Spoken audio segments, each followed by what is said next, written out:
Welcome back, ladies and gentlemen. MMA on the Island, episode 22, baby.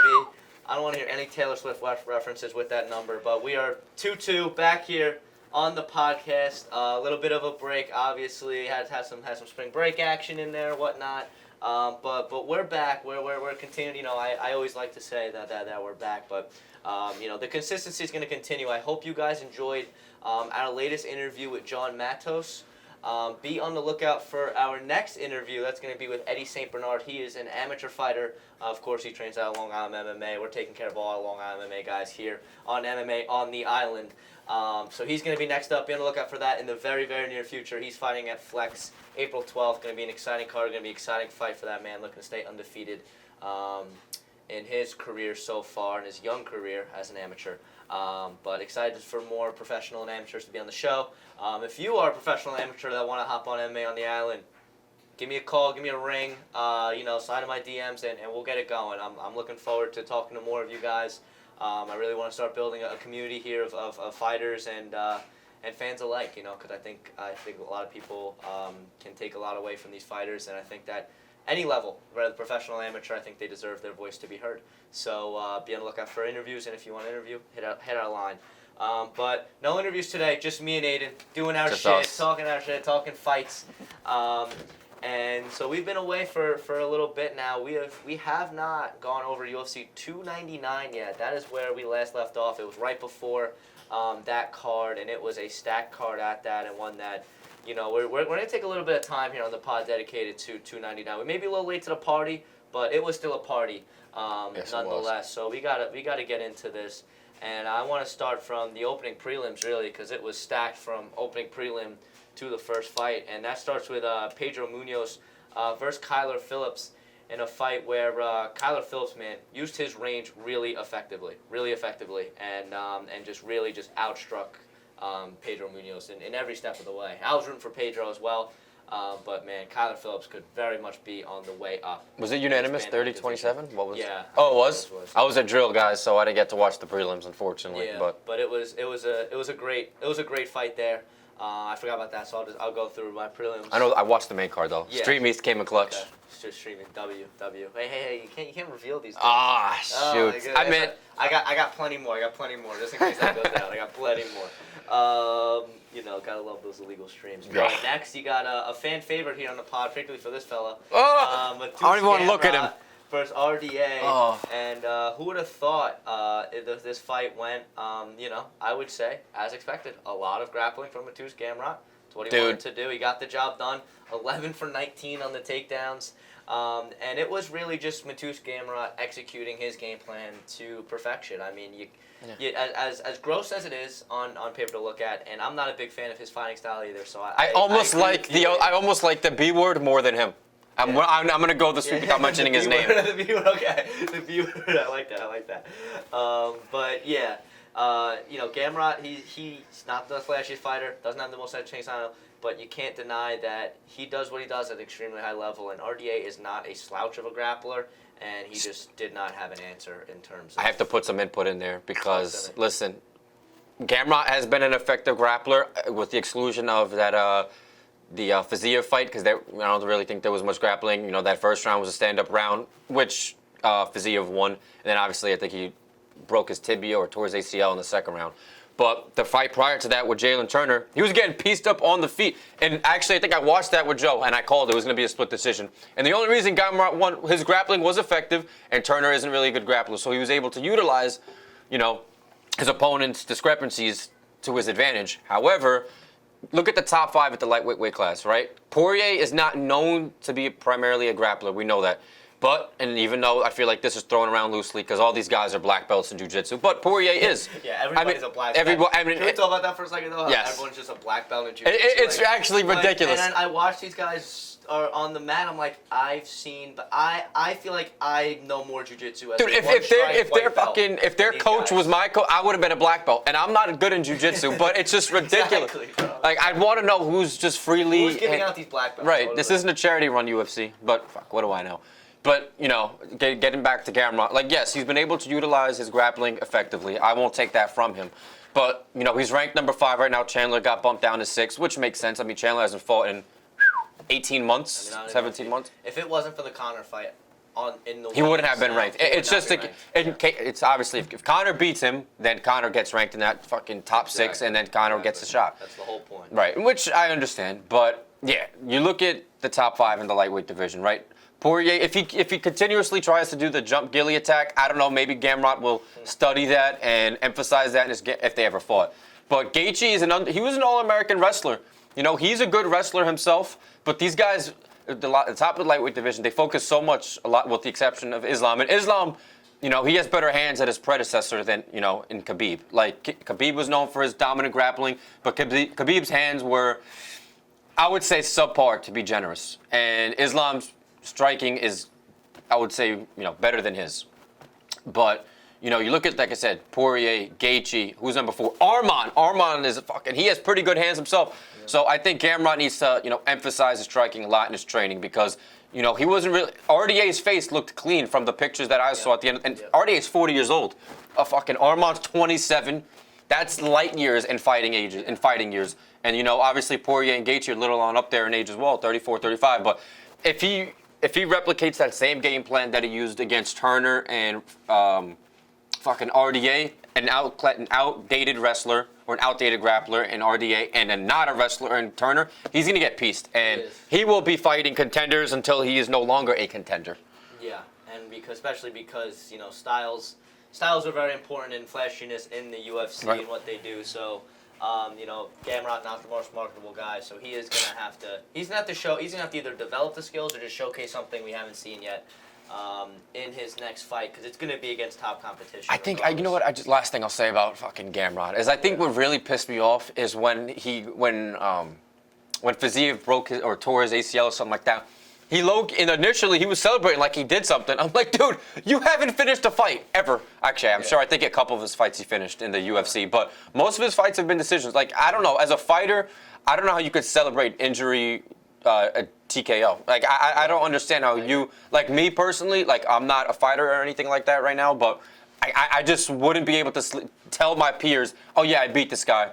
Oh, how'd you beat him? Oh, you know, his ACL tore off of my leg or something, or and a kick, check kick, whatever. You know, obviously, unless it's a perfectly checked kick, you can take some credit for, or it's some sort of submission where the guy doesn't tap and then you break a limb. Or that's something completely different. That's different. But yeah, when it's like in a non-contact injury, that's not something to celebrate. But.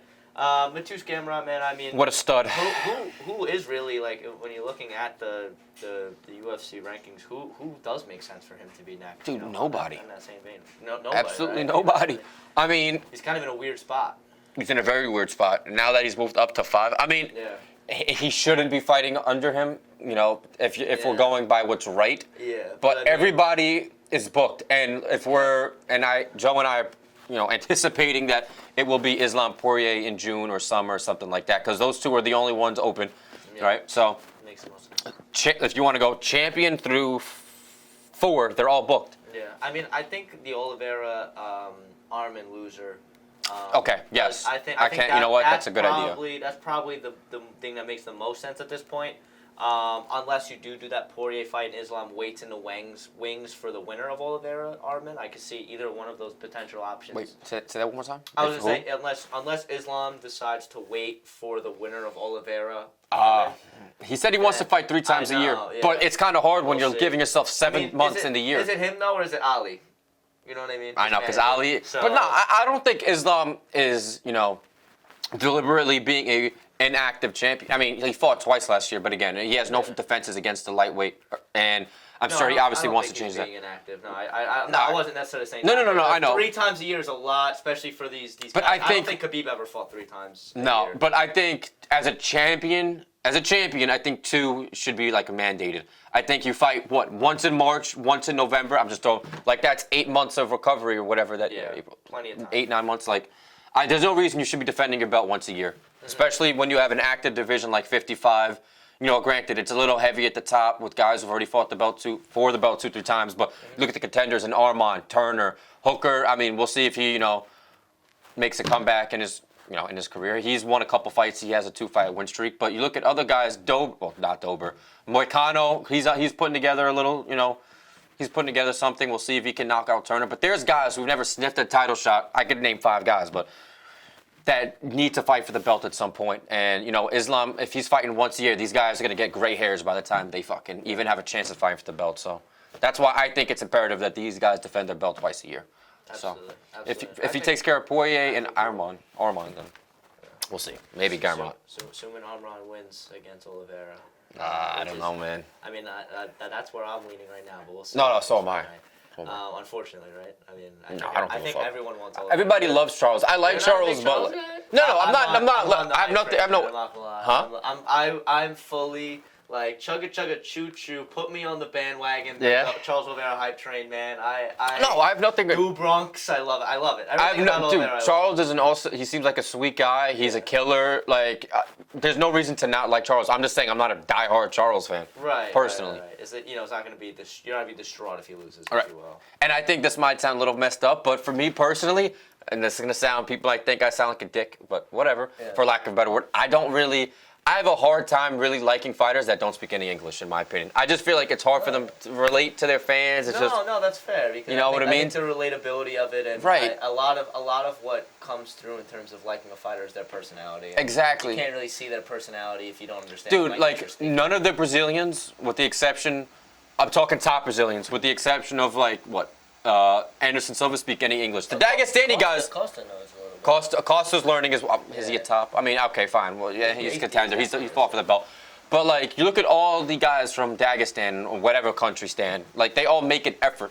You know what I'm saying? Like, I don't know. That's just me personally. You don't have to agree. It's my opinion, but even if they speak like Marab, his English isn't great, but he makes an effort. And as a fan, you can respect that, and I feel like you're more inclined to like a fighter because of that. But that's the beauty of an opinion. Yep, absolutely, and that's an opinion that I completely, I agree with in some regards. Some fighters, I feel like I would like a lot more of these guys from different countries if, again, I had that ability to understand the language they're speaking. Right, but exactly. But at the same time, that I think that the barrier does have an impact with some fans. Right. So I get where your argument is completely. It's very valid. But let's go to Caitlin Seminara versus Macy Barber. Next fight on the card, women's flyweight. And Macy Barber, the young up-and-comer, she got the job done as I expected, and she did so with a really smart game plan. She was able to outstrike Seminara in round 1 and then utilize that grappling in rounds 2 and 3 to really get the job done. She had 2 takedowns apiece in either of those 2 rounds, both really well-timed. And although the control time wasn't insane after either, it's one of those things that it's the thought that counts. It was the ability that counts. So I think Macy Barber continues her rise and ascension, and she is currently sitting as the 4th women's flyweight, and she could very well. I mean, this weekend's going to be a big step for who's going to be next. No, this weekend, we'll talk. We'll wait a little bit. Yeah, who's next in women's flyweight, but I think that the loser of this weekend should give Macy Barber a shot, because I think Macy's a fight away if not there. I wouldn't say there just yet. Yeah, just like a fight though. Right, no, definitely no more than a fight. Yeah. So let's go to Curse Blades versus Jailton Almeida. This was music to my ears. Oh man, I mean you're the Jailton Almeida hitter. You and my little brother, it's the same. No, thing. I'm not a hate. Yeah. I think I'm just naturally. I have some hate in my blood. I can't. I'm just a vindictive person. No. Everybody does. It was funny. I was doing another show with somebody, and they were like, I actually have no hatred for because it was a sports show. Like, I just have no hatred in my heart. And then 5 minutes later, after like the next following 5 minutes, he proceeded to tell all of the sports teams he hated, and I was just like, sir, you kind of missing your point here. But actually, yeah, you know what, guys? Let me completely recant my statement. I'm not that much of a hater. It's just watching this fight because like. I kind of like Curtis Blades. I mean, he's been known to have a kind of boring style himself because he's, a really big grappler. Doesn't really have maybe I'm ignorant in this fact, but from what I can remember, I'm not looking at anything. He doesn't really have a lot of finishes from what I remember. Mm-hmm. I don't really think so. I mean, I'm excluding the Aspinall fight. I mean, right? Well, Joe will check that real quick, but in Almeida, man, like, I actually liked Almeida, and then when I saw what he did against... Not gonna lie, brother, that might have been a cold take. 13 of his 18 wins by knockout. Oh, see? Let me go fuck myself, because how many in the UFC? That's the thing. I'll get to. You, All can, right. you can keep going. All right, I'm talking UFC. I don't talk about these other organizations. Yeah. No, but yeah, that was a bad. Damn, bro. See, I should have fact checked that prior to making that statement. But Almeida, man, like he was doing. I really liked him a lot, man, because he had 6 fights, 6 finishes, and then he fought Derek Lewis, and he did not utilize his striking one bit. He set the record for the most control time of all time. Really? Yeah, I believe so. It was like 22 minutes and 30, something out absurd, and I was like, dude, like. It just rubbed me the wrong way. I don't know. I know fights aren't always going to be aesthetically pleasing, but that's. I'd rather watch, flies fuck or whatever you'd want to call it, man. I mean, that was brutal. Crazy. That was brutal to watch. And the crazy thing is Almeida doesn't have bad hands from the fights I saw. Yeah. Probably, like, again, it was he actually had a fight at light heavyweight, I believe, initially, or was it? I don't know if he had a fight at light heavyweight, but he's a light heavyweight. Like he's a, you know what I mean, a light heavyweight. So, yeah, man, I don't know. But with Curtis Blades, I have nothing. I don't mind Curtis Blades. So I was kind of rooting for Curtis because, again, I don't want to see Almeida go up and fight a guy in Cyril Gane, who, if he could take Cyril Gane down and hold him there for 25 minutes, he wins the fight on paper. But I would wish I could buy those 25 minutes back from my life. So. Yes, I concur. But this was a fight that. How many finishes did you see? How many finishes? It was I'll go there first. So it was 9 UFC finishes. Chris Blades. He's been in the organization for a while. Like he beat Overeem twice. And we're talking like back like 2017. You forget how long Chris Blades has been in the organization. He's kind of a veteran. He's very much a veteran at this point. And I think it was 9 finishes I counted. And he's what, 18-4? And he's 18-4. So he's only had 4 finishes outside of the UFC, so out of the 13.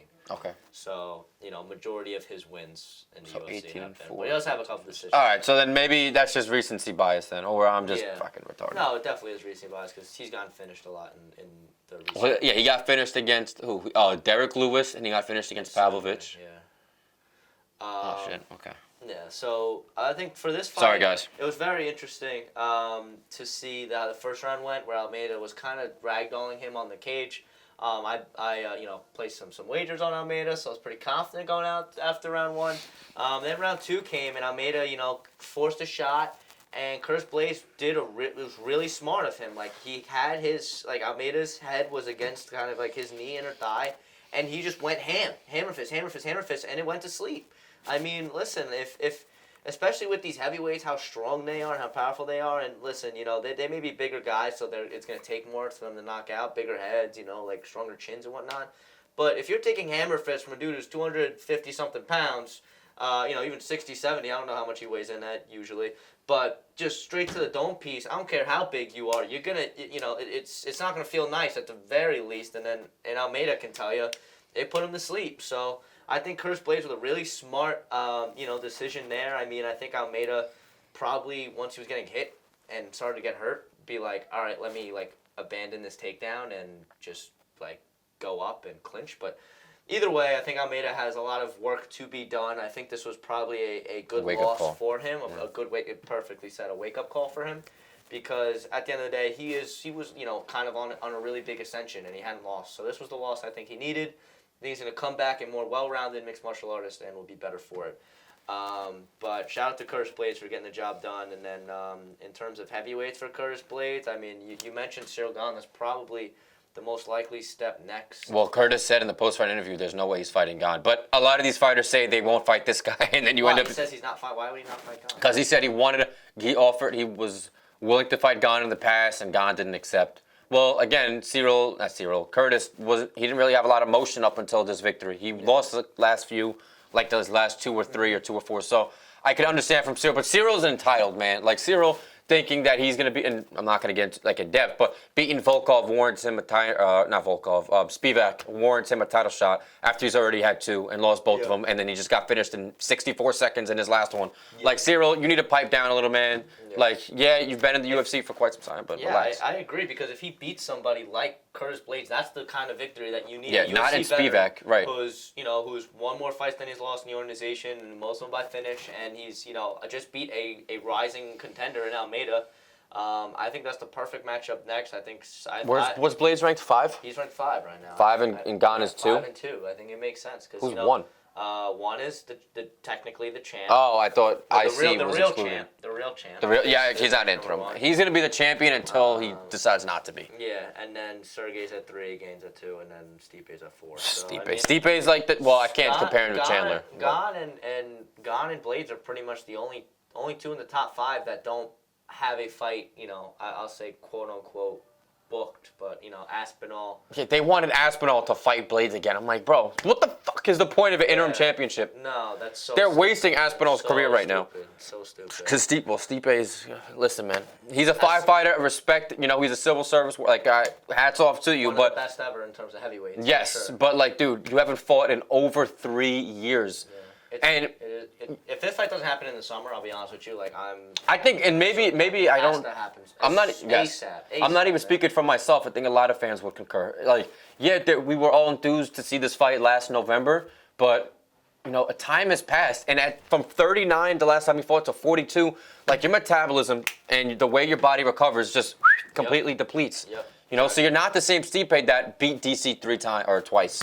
So it's just not as exciting and enticing to want to watch. But if it happens, of course I'll watch it. But I really am hoping Tom gets a fight in this year, because if they don't fight this year, what is Tom going to do? Just not fight this year when he's perfectly healthy and capable? And he shouldn't be forced to fight like what Joe just said. He shouldn't be forced to fight anybody that's not Stipe. It would be a really big fight for his legacy, even though Stipe is older on paper, and obviously the champ. Gon doesn't deserve it, and he's fucking Aspinall's already, with the exclusion of Blades because of his injury, he's really much taken out everybody in the top. So nothing else makes sense. Absolutely. So that's the state of the heavyweight division, and I think it's got to get figured out eventually. But Curtis Blades adds a piece to the puzzle there with that big victory over Almeida. But now to the main card. I know it's been a few weeks for you guys just to think that the main card's just starting now when we're talking about these fights, because those 4 fights all could have been on there. But let's talk Petr Yan, Song Yadong. Oh, man, that really disappointed me. Oh man, this was a fight that was a banger. Petr Yan overcoming a torn. Now was it ACL or Achilles that he tore? I think it was Achilles. Achilles and then a shoulder injury. Yes. During the fight? Oh, I don't know about the shoulder. He sustained 2 injuries during the fight and was still able to come out victorious. And that fight really frustrated me for Song, because Song, that first round, he looked splendid, and he second, looked so good in that first round. And the second, I don't care. Maybe I'll have to rewatch it again. But from what? Okay, maybe not the third round, but that second round, he was winning. Or no, maybe I'm confusing the rounds, but he was winning like the first 3 minutes of. I'm pretty sure. I want to say it was the second round. He was winning like the first 3 minutes of the second round, and then both rounds, the second and the third, Peter took him down, and he didn't just hold him there. He was working and stuff like that. Peter's not a boring fighter by any means, so he's just not going to lay on you. That is a little man that loves violence. Oh, and I love that, man. I respect violence. He lives for it. But I don't know what Song's takedown.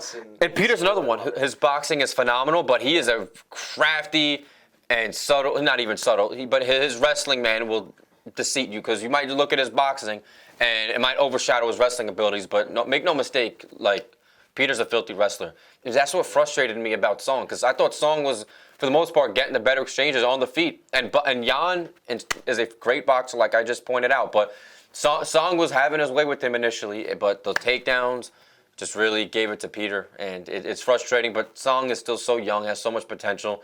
He's already fought in dogs in this game. He's fought dogs in Sanhagen, now Yan. I don't know if I can call it. Well, Vera's a dog, but he's tough as nails. But he's not he's at the top, but I don't know if he'll ever be the champ. But Cheeto's a dog, though. No, Cheeto is a dog. So he's fought all these guys, man. I really like Song, and like I said, he's so young. But you can't help but be happy for Petr Yan, because he's, with the exclusion of the Merab fight, the last 2 fights prior, the Aljo rematch and the O'Malley fight, a lot of people had ambivalent opinions on it, and they thought that Yan won. I thought Yan beat O'Malley, and I've watched that fight like 4 times. Personally, I thought he won rounds 2 and 1, and I thought 3 was O'Malley's, and then obviously the split decision against Sterling was frustrating. But if you look at, he's 17-5 now. He could have very well been 18-3, But sometimes you need to overcome some adversity to get back to where you were, if not better. So I'm sure Peter understands that. He's not being nostalgic of the past, and he's ready to move on forward. So I think him and Vera would be a great fight. I think it's a fight that we should. I don't know if Vera's necessarily deserving of fighting because after he got that undeserving shot against O'Malley. I don't know if he should fight a guy above him, but from a fan's perspective, I think we would all love to watch that fight. I think it would be a great fight, and I personally would favor Peter in that fight. I digress. I agree. But I think it was very nice to see Petr Yan back in there. Obviously, Song Yadong's he's still young, hungry, and he's gonna hang around in this bantamweight division. I don't have a doubt that one day we'll be seeing him, if not holding gold, at very least challenging for it. But for Petr Yan, man, it was just a crafty win by a veteran who's just so well-rounded. As Aiden mentioned, we all think of the striking when we think of Petr Yan, but it was the wrestling that got the job done for him. He was able to secure those 2 takedowns in 2 and 3, and I think without those 2 takedowns, I think it might have been 29-28 the other way. So I think that Petr Yan put on a great performance, and obviously with these injuries, as I mentioned earlier, he's gonna be out for a little bit, so we'll have to see. He could fight at the end of the year, though. But maybe. I mean, at that point, you know what I mean. Like a year from now, the bantamweight division could look a lot different. In terms of who's there, so and you think about the champions between each and every year. When we did it, like starting of the year, end of the year, it's crazy. So But when we first started this podcast, there was like 6 different champions. Yes. You know what I mean? At least. We started in last May, I think. Yeah, so last May damn. or June, whatever it was. But either way, it's a crazy sport. So crazy things happen, and so Petr Yan, I could see him, recovering, and then he's a fight away as well. If not gonna be in that title contention because of the fact that you never know. We could get to the point where either Sugar Sean clears out and then Petr Yan's next, and that rematch makes sense because of how close it was the first time, or you have a new champion, which I'm hoping for and I believe will be the case in my boy Marab. But we'll see. But let's get into a fight that broke my heart. Gilbert Burns, Jack Della Maddalena. I give a lot of props to JDM for getting the job done on this one. Gilbert Burns, he did execute his game plan. He looked good for the portions of the fight that he did, but it was very clear that JDM had the advantage on the feet. He was outclassing him in the striking. Gilbert Burns now 40 years old, man. I love Gilbert Burns. But he looks good though. Yeah, but he for his age, he still looked good in those first 2 rounds, and he just got caught in that third. And it led to a finish. And it was a little bit of a gas out too. It felt like. But that knee was so random. Yes. You know what I mean? Listen, it was executed perfectly, but listen, it was a really high IQ moment on JDM. Yes, but I didn't anticipate that happening. I don't think anybody really did. No, I did not either. But it was. You gotta respect JDM's call out though, real quick. He's the only guy to call out. Well, I think Ian Gary. But I think he said a while ago that I'd love to fight Show Court. But that was a really bad accent. But JDM, I don't know what that was, but JDM, he wanted to call out Shafkat in a title eliminator fight, which I think makes. That's the fight to make. That is, there is no debate. Dana, they did the job for you. Just book it. Just book it. That's the fight to make. That very well should be a 5-round fight in a co-main for a pay-per-view or whatever. That's perfect. You know what? Have that 5-round pay-per-view co-main for Leon versus the B word, and then. Oh, you're on the B word too? Yes. Yes. He who should not be named will be the B word today. That's what. Because I think I've somehow mentioned his name every podcast, and I need to break that trend, so I'm gonna do it today. No talk of him, but I do believe the B word is the next one that's deserving, unfortunately. So put those 2 guys together on the card. Like UFC 302, because 301 is up. 302. Book it. See, Dana, we're doing your job for just Dana, tune in. Step back, retire. Tell Hunter that he's okay too. Because me and Aiden got the job done. Oh, gosh, I'm telling you, we would attract so many more views if you and I were the fucking fight makers. Oh my gosh. Really or matchmakers, dude. Forget about it. Oh yeah. Without a doubt. But one can dream. One can dream. Yes, exactly. One can dream. But yeah, for Gilbert Burns though, it's a disheartening loss. But he's only at 6, so he could be somebody. Yeah, that ranking's a really that's an obsolete ranking. That is very outdated. It's a little generous. And I'm with my boy who's sitting at a certain number. He should definitely be a few numbers under. Yeah, I think that Gilbert will probably be fine. After losing to a guy at 11, I think Gilbert Burns will continue to fight down, and it'll be interesting to see who's next for him. Could it be the winner of the next fight, which we'll talk about right now? Is certainly a possibility, and that's Michael Venom Page versus Kevin Holland. MVP had a great walkout. That walkout was sick. I was a big fan of it. The fight itself was interesting, to say the least. It was an interesting watch. I personally, I had a lot of complaints at my viewership party, which consists of my dad, uncle, and little brother. So banger. But It's a valid watch party. oh yeah, valid as fuck. But I think MVP, like, I liked it. I was a fan of what he did. He was like, Kevin Holland had no answer for him in terms of the striking. I don't know how on paper Kevin Holland landed 64 strikes. Because on watching the fight, it looked like he just couldn't touch him, really. And MVP was just dancing around him. Kevin Holland couldn't find his range. He was getting very frustrated. And even the 2 takedowns he got weren't have any significance. But I'm a fan of Michael Venom Page's. I think his style is very interesting. It poses a threat to anybody at welterweight. And he's also a guy who was an exciting guy in terms of the personality and on the mic. And I appreciate that. Obviously in a sport that is so driven by that, that's going to continue to get him looks and I think it was a very I give it if in terms of the debut, I give it like a solid 7 out of 10 for a debut for MVP.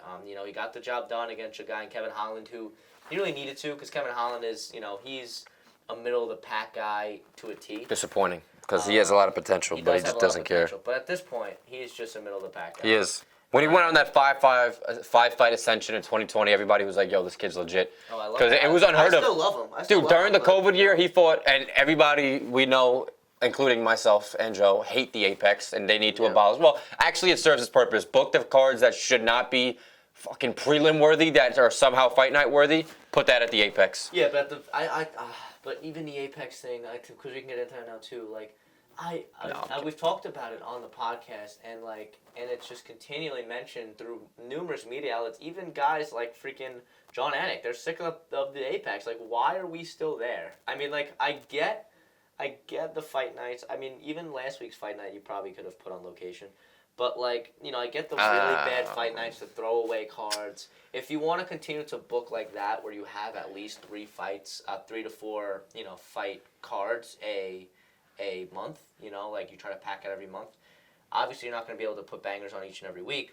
So maybe if there's really bad fights or a special occasion, put it on the Apex. Do you think last week could have been in a venue? I mean, Junior Tafa was the co-main against Carl. I mean, yeah. That was Apex worthy. Yeah, no disrespect to Rose, but it was definitely an Apex worthy fight. But cards like that, but nothing else. Right. No, I agree. With any significant. But what about Curtis Allen? That's happening next week. Oh, this. No, sorry, April next weekend. Next weekend. I mean, the main event looks good, but what about every other card? Is it a shallow card? Yeah. I have to double check. I think, honestly, it's grown on me a little bit. It kind of serves its purpose in some way, but I think a lot less cards should be fought at the Apex. But you have to understand, isn't the Apex... Card. It is a shallow card? Isn't the Apex... It's the UFC's, arena, right? Headquarters, yeah. It's the headquarters, right. So they're saving a lot of money than going to Atlantic City, which, is a not pay-per-view. It's a fight night venue-worthy card. So... It's grown on me a little bit, but I can understand why people resent it, because, it served its purpose during COVID, and obviously we're a couple years removed from COVID, so I guess, like you said, we're ready to move past that. Yes, we are. Like Mateusz Gamrot fought every fight. I'm just busting balls, guys. I was going to say, if he fought every fight for the rest of his career at the Apex, I wouldn't complain. No, I'm just kidding. Just never watch again. No, exactly. So that does it for MVP Kevin Holland. MVP, he called out, I think, Wonder Boy, which was... No, he called out Gary, and Gary declined. He must have called out both of them. He called out the Ferry, and Ferry was not willing to accept. Ferry's eyed on Colby, which I can understand. I'd like to see that fight. I don't think Machado Ferry should be fighting down anyway. No, he shouldn't. So. I mean, even though, in my opinion, not being biased, he didn't beat Jeff Neal. Ian Gary didn't do dick in that fight. And neither guy did dick. But Neal was applying the pressure. I mean, he held him against the cage, and although Ian's face... He wasn't applying enough pressure, though. He should have been applying. I know, bro. If he applied more, he could have probably gotten a finish. I thought it was a split decision, but I really thought he won that fight 2-1. But, whatever. So close. And I would have... You know how many prayers would have been answered if Jeff Neal actually fucking beat Ian Gary? Imagine he slapped him. Oh, my God. Oh! But one can only wish. One can only dream, Right, exactly. But let's keep going, and let's go Dustin Poirier versus Benoit Saint Denis, and oh my goodness, what a performance from the Diamond. He was jumping gillies left and right. Every takedown attempt by Saint Denis was welcomed by a guillotine. that was all 3 of the 7 that he got. And the first one was close. Outside of that, it was not. And I thought round 1 went very comfortably to the Frenchman because of that wrestling. But then round 2, man, Dustin Poirier proved why he is still one of the best at lightweight. Finding the finish, getting the job done on the feet. You have to feel for BSD because I have to mention that he did have a staph infection. I was just about to mention that. I don't know because like Poirier mentioned, I think he was getting interviewed by some journalist. I forgot her name, but he was saying that and Poirier had a good point where fighters, if they have all these injuries, not injuries, but infections and whatnot, like. Don't mention that when you lose. Mention that when you win. Because in some way, you kind of do sound like a sore loser.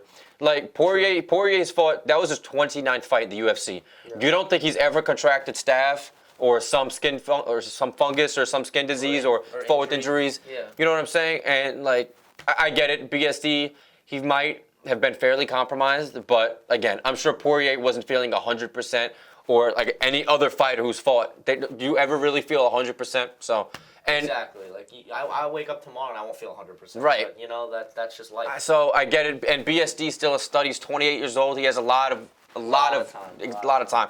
But I don't really. He posts on his Instagram saying, "Oh, I was compromised. I'm sorry I didn't get the job done." Like, dude, all these fighters are compromised in a way. If you had a torn ACL or something like that's completely it's irreversible. Not irreversible, but you can't fight with that. That's one thing. Mm-hmm. Going into it rather, but getting staph and you're getting slept. I don't know, man. Maybe he felt a little lethargic and tired in that fight, and maybe that's why he was, his chin was compromised or he was weak. I don't know, but I agree with Poirier. I don't really think fighters should be making all these excuses when they lose a fight like that because it doesn't sit right with fans. No, I think Aiden had a great point there, and that's pretty much all I had to say about that fight. So let's go to the main event: Sugar Sean O'Malley, Marlon Chito Vera. In his undeserving spot, pretty much showed that he was undeserving because it was an O'Malley masterclass. 5 rounds of pure dominance.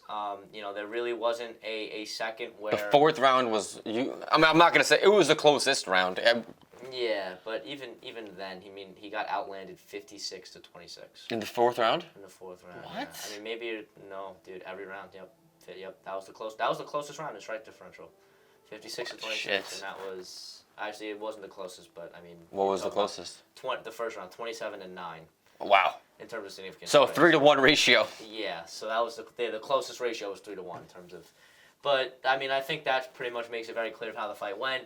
It was an O'Malley masterclass, and I give him a lot of credit. He came in, he's talked a lot about that, him being undefeated and that first fight with Chito not counting. Towards his record, even did, as he's done in every single fight since, he's put up the 0 for when Bruce Buffer says the loss.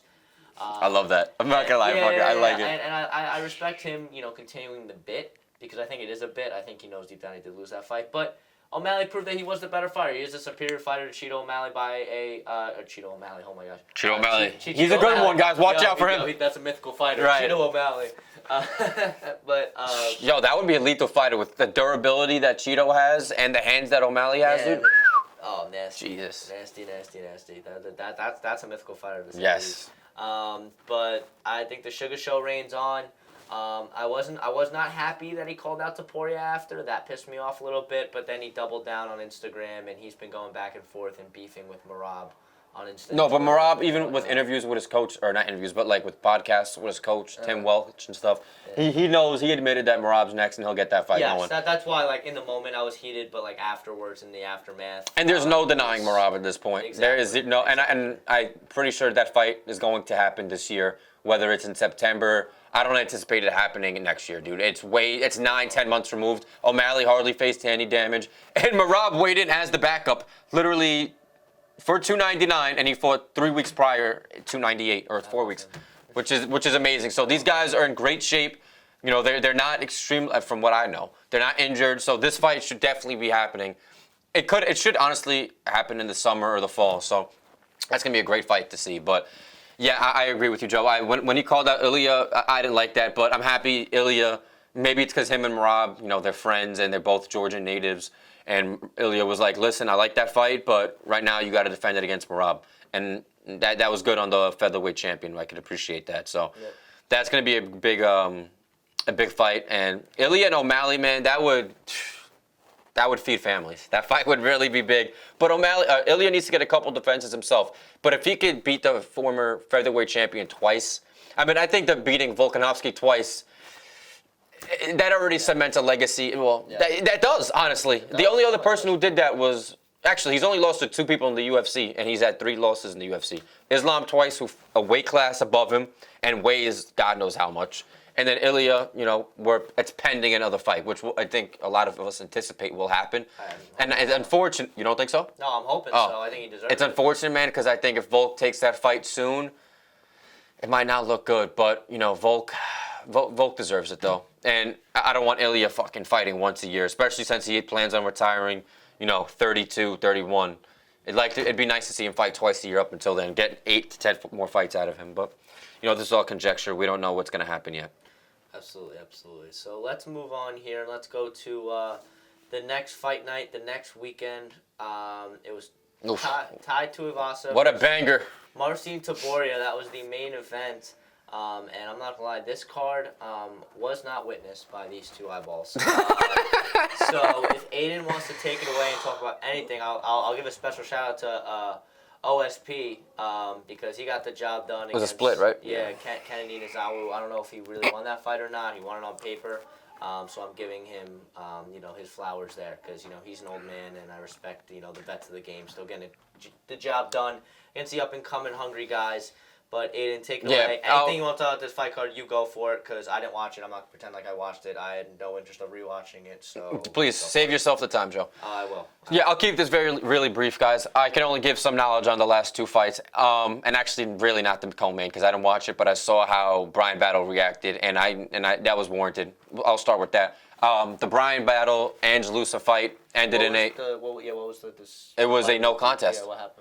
I think it was an eye poke. I think Battle unintentionally, obviously. Eye poked Loosa. And then, which was annoying, it was declared a no contest. And Battle, from what I saw decisively on the verdict and all the scorecards, won that round 10-9. And usually if it's just a 10-9 flat, then there was no, ambiguity about it. Like, it was set in stone that he won that round. Sometimes you might see a 9.2, 9.3. If it's 10-9, no doubt about it, in my opinion. Sir. So he won that round. The second round, early on, he got eye poked. And, it was Loosa said he wasn't he declared himself not able to fight, and then after the fight, after the official decision was announced, Loosa was trying to act all tough and get in Battle's face, and Battle was like, "You are a fucking pussy," which I understand that reaction though, because you now after the decision's announced, it's declared a no contest, you want to act like you're game and you're ready to fight the guy, but you were the one who just ruled it out that you didn't want to fight. So I didn't really understand that. Brian Battle, man, he's looked really good. He's actually only lost. I think he's an 11-2 record now. He's only lost once, and that was to Renat Figrakhtinov, or whatever his last name is. And that was a pretty bad decision. Renat dominated that fight. But, Battle's young, too. He's like 30 or 29, man. So he has a lot of potential. Ange Loosa, I don't know. I don't really know too much about him. He fought, I forgot the other guy's name. He kind of reminds me of Nate Landwehr. I forgot the welterweight's name that he fought. But, yeah, not too much to say about that fight, but, man, I can understand Battle's frustration, and I like watching him fight, man, so I'm looking forward to watching him fight again.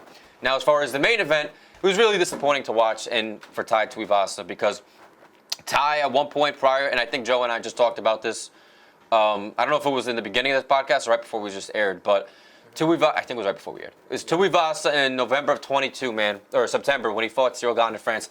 He was the number 3 contender. Gane was the 1. He was a fight away from potentially fighting John Jones John Jones, because that belt was vacated. Because Gane would be vacating the belt. So he could have fought John Jones or whoever they decided to fight for the belt. And then he ended up losing 4 consecutively, all by finish. And it's just really upsetting because he's lost 4 in a row. And from what he fought, he lost to Gane. He lost to Gane, Pavlovich. Who am I missing? Spivak? No, not Spivak. Gane, Pavlovich, Tybura. Oh my gosh, I'm missing one. Yeah, what was he get finished by? Holy shit, it's gonna kill me. Volkov. He lost to Volkov as well. Yes. And it's really disappointing because, and I think I've seen a couple people point this out, Tuivasa would be great for the BKFC, Bare Knuckle Fighting Championships. But as a professional fighter, man, it's really frustrating as a fan when you look at a fighter who looks like he hasn't focused on his cardio one bit, and he hasn't focused on his wrestling one bit.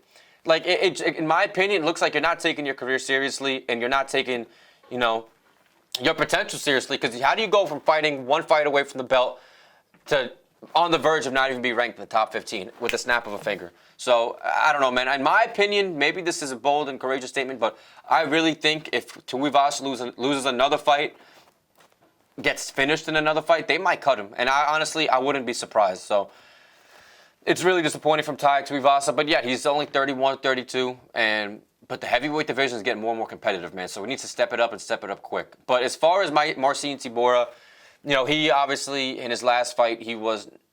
I'm not going to say the laughingstock because that's a bad statement, but he was the stepping stone that Tom Aspinall needed.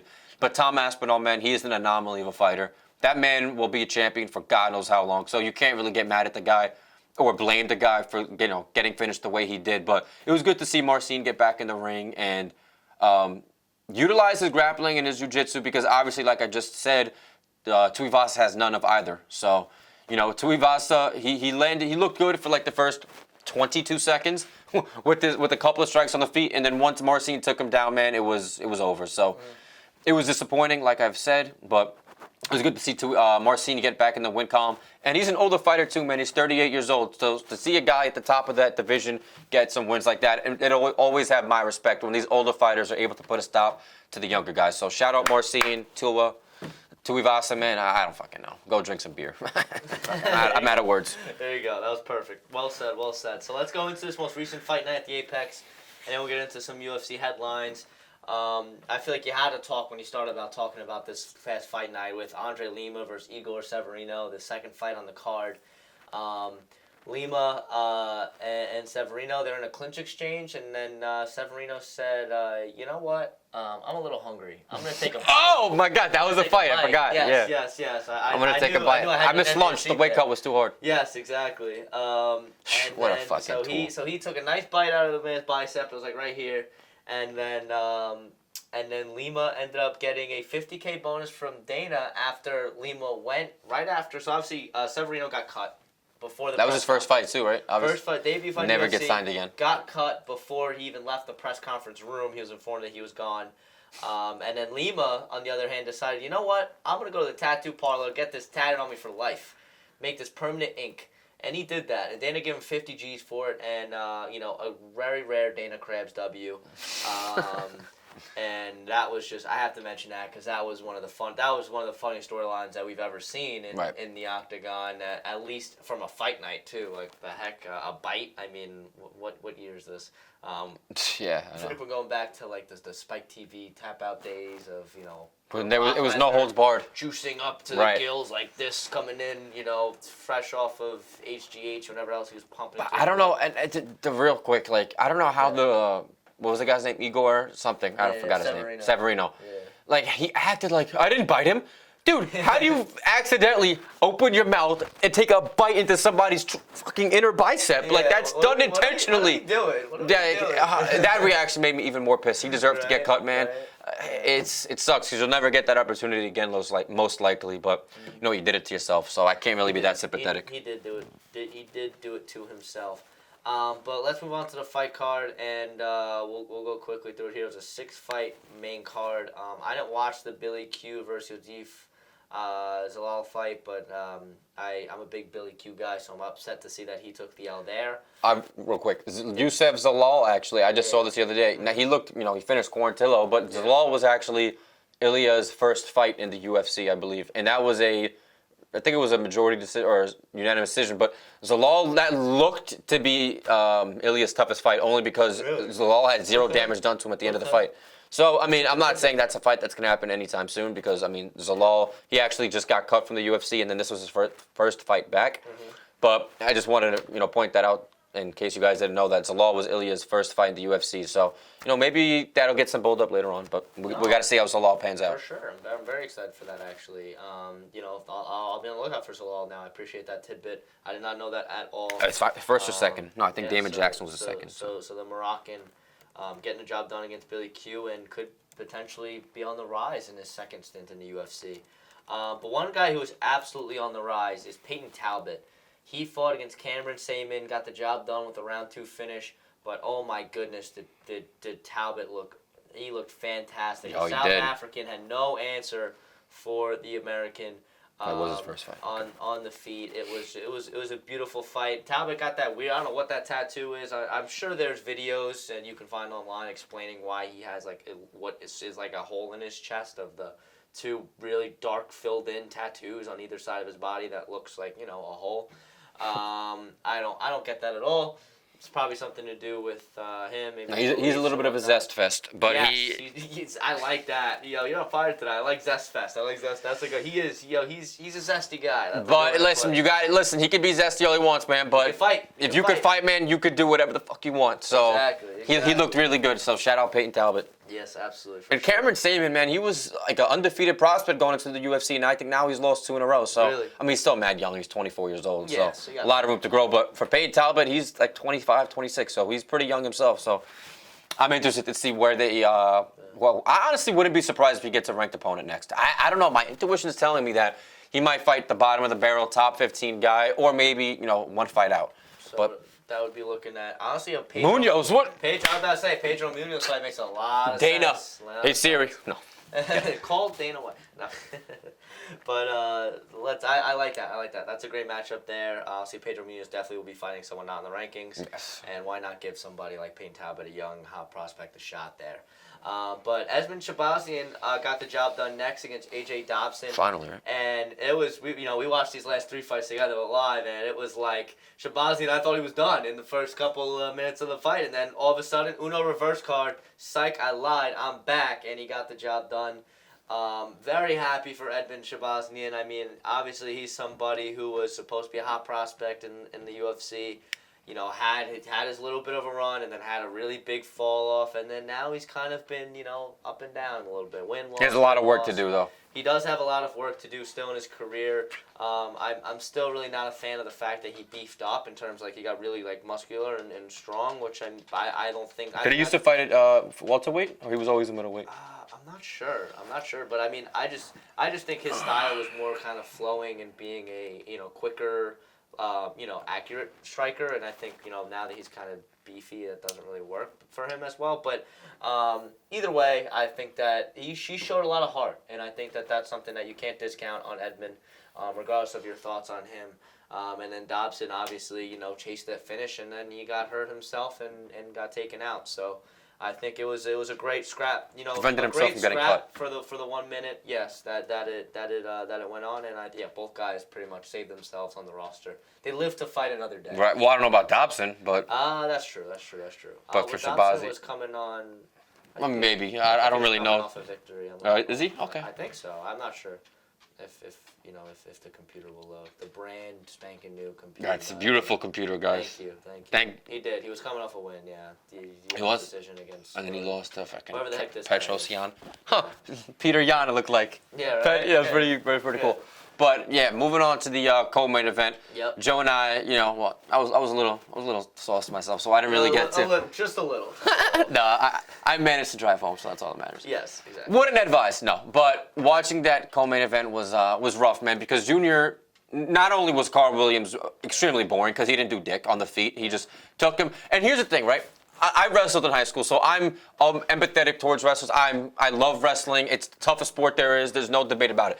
But when these guys are taking their opponents out and they're not doing anything with it, when they're just trying to backpack them and lay there, that's where I have a problem. Because you're not aiming to win. You're not aiming to, in my opinion, you're not even really trying to win the fight. You're just trying to hold on. You know what I mean? So it's really rough to see that you're not trying to do anything with a dominant position when you take somebody down and you have their back. I don't know. Me and a lot of people, they don't like it. But for Junior Taffa, man, it was Justin. Yeah, Fuck, I forgot. He just fought a couple weeks ago, I think, and he got knocked out against Marcos Rogerio de Lima. Yeah. It was literally like this year. I'm 98% sure. Well, He's 7-5 now, or 7-4. No, this. It was Lane. We got it confused. Yeah, shit. Because Junior. He was supposed. Junior stepped in for Justin when Justin had an injury or illness. I don't remember. What Something like that. Yes, it was the same day. No, and then Junior stepped in to fight, and he got knocked out by De Lima, and now Justin fought a few weeks later against Carl Williams. Oh, Junior. Okay. Lost, yeah. Damn. Okay, so my bad, guys, but. Taffa's another one. I don't know if it's just a heavyweight thing. They just don't like to wrestle. But they like to throw bombs on the feet. It's not a heavyweight thing. I guess it's more of an under the barrel heavyweight thing. But yeah, dude, like Junior was looking decent on the feet when he was able to, delay the takedowns. But when he was taken down, he didn't do anything to really earn his way back up, and that's just frustrating to watch. Because is it that you don't have this? Is it a lack of skill or a lack of heart? And it leaves you up for, a debate. So I don't know, man. But it's disappointing to watch. But what are you gonna do? Carl Williams won the fight. Am I impressed? No. Is Joe impressed? Probably not. So. No. Nope. Okay, thank you. But Absolutely not. right, so that's an Apex-worthy fight, guys. Yes, this was an Apex-worthy card for sure. But next to the main event, my girl Amanda Ribas versus Rose. Thug Rose Namajunas. Thug Rose got the job done via decision. I think it was the right decision. I mean, Amanda, but honestly, I was kind of. As much as I love Amanda, for reasons, whether it's inside the octagon, outside the octagon, it's anything to do with how she looks and the fact she's my type, I don't know. Maybe. I'm not. If any girls watching this podcast look like Amanda Ribas. Amanda Ribas, hit my line. Call me. I will give you my digits in seconds. Have my children. But, yeah, I just, but that aside, Amanda's striking has always been very mediocre, very sloppy, I felt. And, I thought Thug Rose was going to be able to, if she looked like the Thug Rose of old, I thought she was be able to find a finish against Amanda. But she didn't. She scrapped out a 5-round war. It was a close fight. There was some success on Amanda's side in terms of the takedowns and whatnot. And some of the strikes did land, but I just, was kind of unimpressed by both parties. I think Amanda showed, she fought how she usually fights, and that she's much better on the ground than on her feet. And then for Rose, I mean, she's still very well rounded, but the striking that we've come to see from her, I feel like is now a thing of the past. I think that she's kind of on her descension. In terms of UFC career, I think she's definitely peaked in terms of her talent. And success in the octagon, but it was a good bounce back win for her because she hasn't fought in quite some time. So no, she fought Manon Fiore in September, so it's not that far off. Oh, it's not that. But bad. prior to that, when she fought Esparza, that was like right when I graduated boot camp, which was a while ago. So that was very far removed. Oh my gosh, I could throw up thinking about that fight. Yeah, no, it was that was the worst fight of all time that I've ever watched. But to piggyback off of what Joe said really quick. I have to agree with this possibly being the dissension of Rose. And, Rose getting a win against a ranked flyweight might warrant her a fight against Macy Barber. Macy Barber touched upon that real quick. And I saw a clip on TikTok because Valentina is the next one. Obviously, they have the Ultimate Fighter. And then the winner of Minot and Blanchfield is going to fight for the belt after that. So Barber has a little bit of time. So if she wants to fight, then I think that fight would make sense because Rose is a former champ, and when you fight and win against a former champ, that's really it's a big contribution to your resume. So that fight would make sense. But as far as Rose, man, she beat a ranked lightweight who is also fights at strawweight. So that's why that fight really wasn't that impressive to me because I feel like Ribas she's a small flyweight, so she's naturally a strawweight. And I think Rose going up to flyweight did not do her justice. You saw how she got, Manon Fiore was just so much stronger than her. When I watched that fight, actually, in its entirety, she didn't really land anything clean. Manon, like I said, she was more dominant, she was stronger. The top of that flyweight division, man, it just gets worse. With Alexa Grasso, who is she's an impeccable striker, and she has good takedown defense. Valentina would absolutely destroy Rose, even at this point in her career. Oh, yeah. And like I said, she already fought Minot, and I think Macy Barber would piece her up, and Blanchfield as well.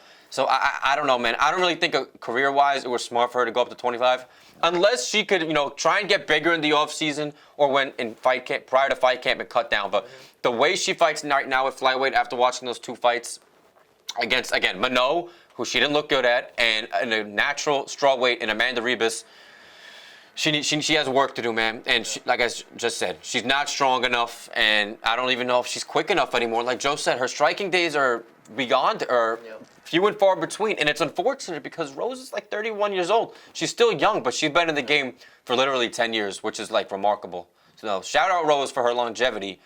But yeah, man, she needs to figure something out. I don't know if she needs to get rid of Pat Barry.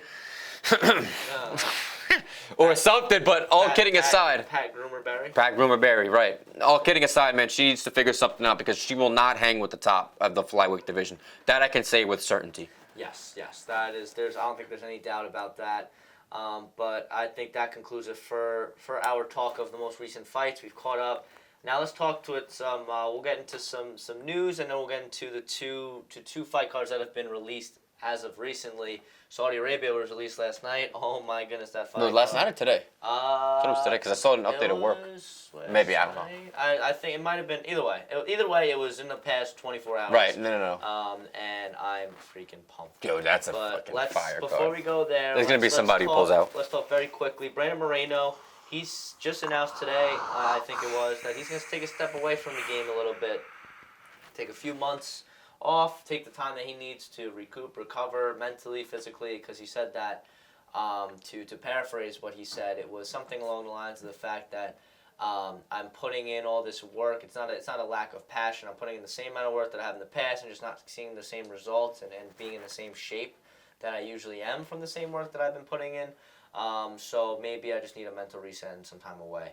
So as a big fan of Brandon Moreno's, he's one of my favorites, I think, in the UFC right now currently, just because I think his story's incredible. He's a nice dude, super down to earth, super, he still has that kid in him, if you will. I remember when he was a champion watching the vlogs, what are they called? Not ringing a bell. You don't know? The fight, shoot. I'll find the word. But the vlogs that UFC puts out for every fight numbered pay-per-view. Embedded. Embedded. Bingo. Boom. Thank you. I knew we were gonna get it. So embedded. It was like he was showing like his Lego collection, and he was just very happy, down to earth dude, family man. So I love and respect Brandon Moreno, what he's been able to do. Someone who kind of in the same vein of Charles Oliveira, as someone who was never really on the cusp of a championship, was always kind of in the mediocre stage, and then went on an incredible meteoric rise. And fought, for the belt multiple times. I don't know if that's really comparable to Charles, though, because Charles defended the belt. Charles was a lot longer in his reign, and he also did defend his belt. But I think Moreno still has a... No, yes, I'm not discrediting Moreno. Dude. Yeah, no. Sure. I like Moreno, but honestly, I'm not opposed to the move on Moreno's part, because right now he's in an awkward spot. Yeah. He had if he would have beat, Pantoja back in July, which I thought he did, then we would be tooting a different horn. But then to go there and then fight a guy in Royval who... just fought literally 7 weeks prior, and obviously it was a split decision, so I'm not saying it was a dominating win by any means, or dominant win by any means, but, it puts you in an awkward spot, because now you lose 2 in a row, now you're going to have to fight an up-and-comer, or not an up-and-comer, but a guy who's ranked under you, maybe twice, so you might not be seeing a title shot for a little bit, and Moreno's still, dude, the champion is, actually, I didn't realize Royval was actually older than, because I thought Royval was like 27, 28, but he's like 32. Yeah, no, he's not that young. No. And Pantoja's 33, 34. So he's lost to Pantoja twice already. That's not as great of a fight that was the second time around. The matchmakers are probably going to be a little reluctant in booking that right away, which I understandably so. Yep. It's a wise move. And when these guys say they're going to take a long time off, I don't know if he said a long time, but I feel like most of the time, it's like a year. A year, which he already fought this year. So if he fights once this year and he gets back into the cage next year, it's not the worst thing we've ever seen. It happens really often. So, I hope everything's okay with Moreno. His mental health, his family. He has a lot to look after. He has, I'm sure, a sufficient amount of money to take care of him and his family. So if he thinks this is the wisest move for himself, then, all for it. But, flyweight, it can be an exciting division. So. Maybe this is a good thing for Moreno to, we'll see everything unfold in the next few months. Absolutely. I think what you said was perfectly well stated. I can't really say it any differently because that's just the truth. But, what can I say? Wishing all the best for Brandon Moreno, and enjoy your time off, brother. You motherfucking deserved it. So I agree. Enjoy that shit. And then I just wanted to mention... Dustin Poirier, in that win, BDS, obviously we mentioned that he jumped the guillotine like 3 times. There's a big joke on Twitter, and he dropped a Jump the Gilly shirt. It says don't be silly. Drop on the the top, Gilly, baby. Has a picture of Poirier in the middle, and then it says Jump the Gilly. And I'm not going to lie, you may be seeing it on my body in the next 2 weeks. I'm not going to say whether I ordered it or not, if it's in my cart, if I'm working on it, but You may be seeing it because I like the Diamond's a stud. He's one of the best. Future Hall of Famer for sure. Yeah. He's one fighter for sure. If he never wins the belt, no doubt in my mind, he's number one as far as being in the Hall of Fame. Yes. If Cerrone got into the Hall of Fame, then why the fuck shouldn't Poirier get in the Hall of Fame? Right. I think he's already locked. Right, Cerrone was nominated already or inducted.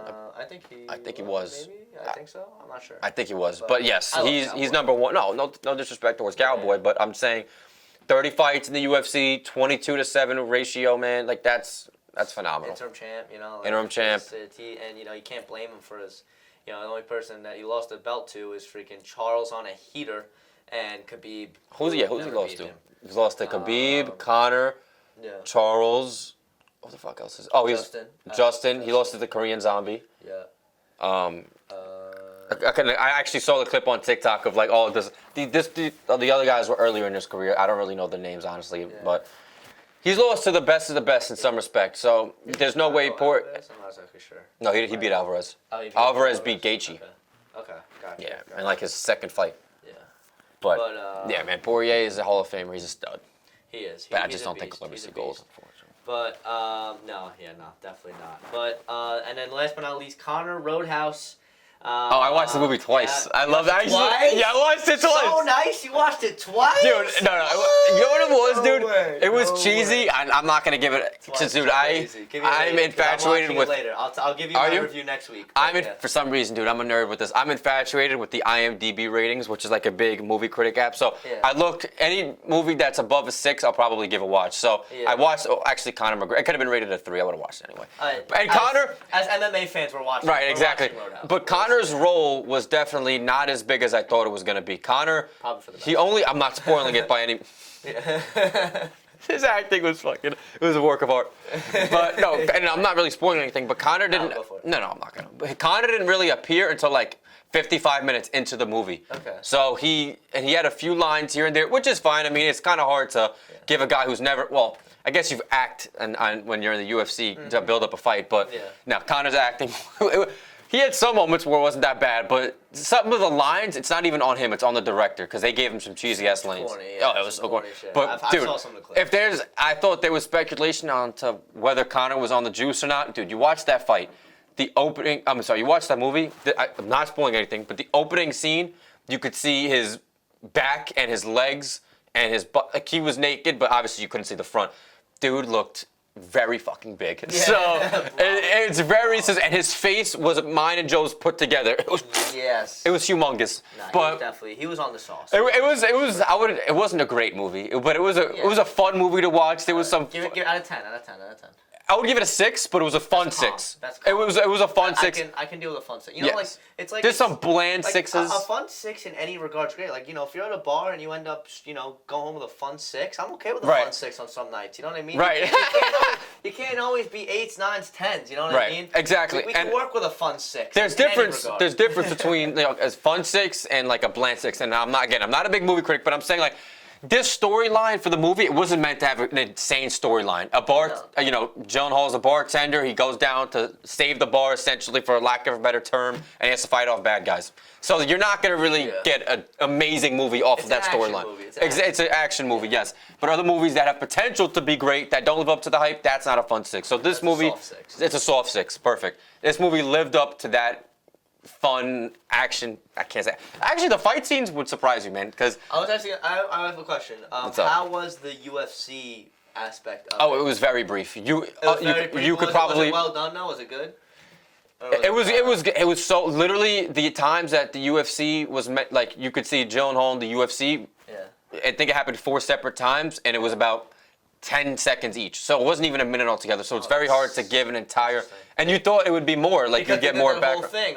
What card was it? The pay-per-view. I don't remember. 85. It was 85. Yeah, where they had that whole thing. They stopped the card for. Yeah, because that was when Jones fought. So this was this was last. They've been filming it for a while. Right. But but the fight scenes were actually pretty good. So that I will give credit towards. Okay. But yeah, fun 6, guys. If you haven't watched it, I am definitely not in.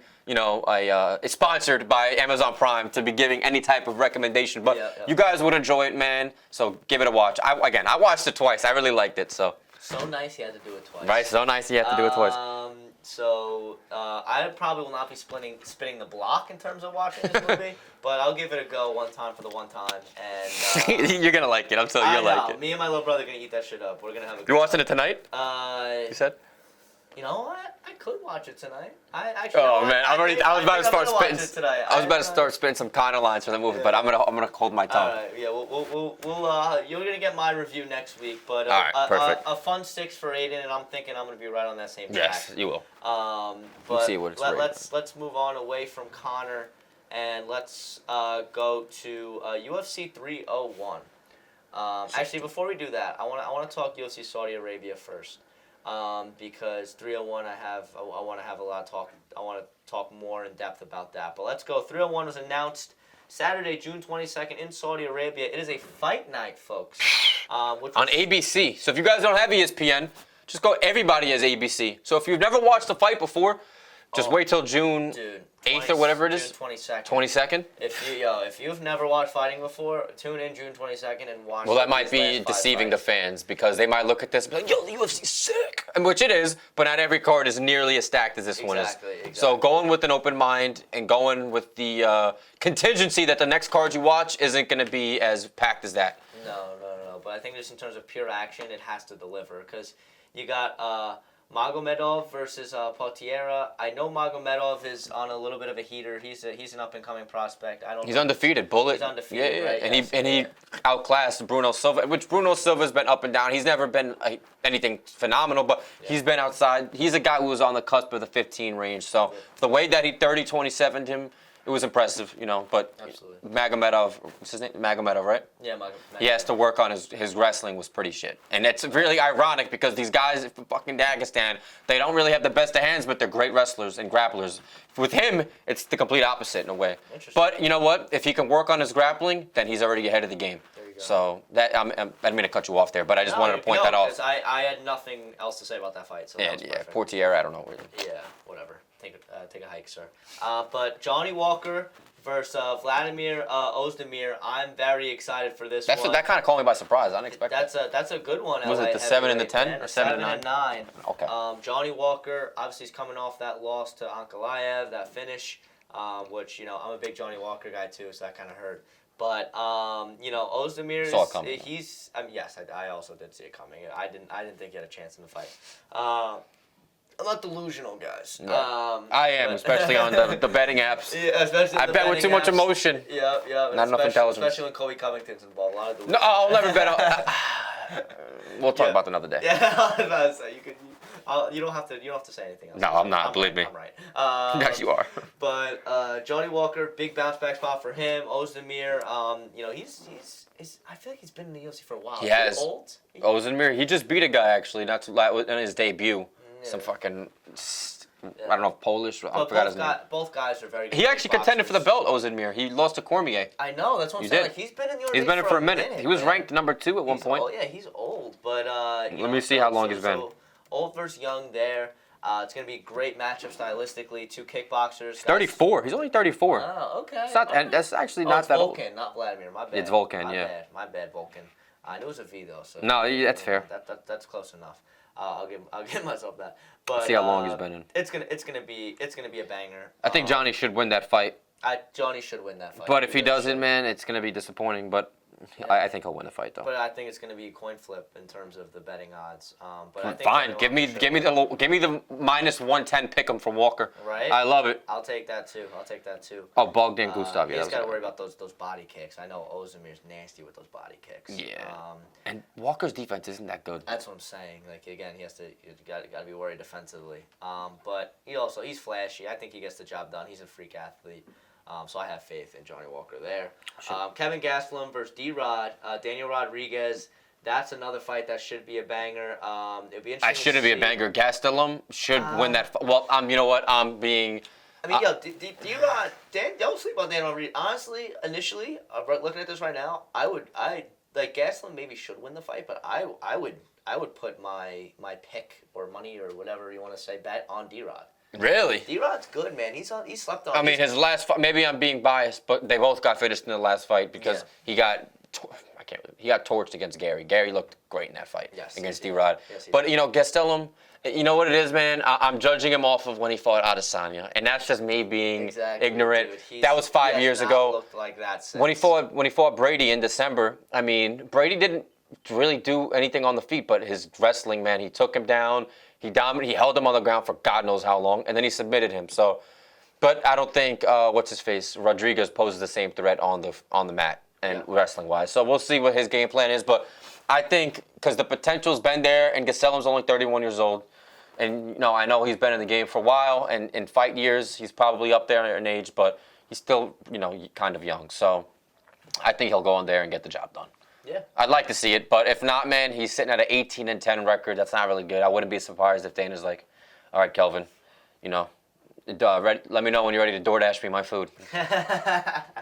He's on his way there, honestly, and it's sad, man. It's sad. It is, I was just about to say, it is sad to see where Calvin was and where he's come to, and a guy like Dana Rodriguez, who I think you kind of know what you're getting out of him.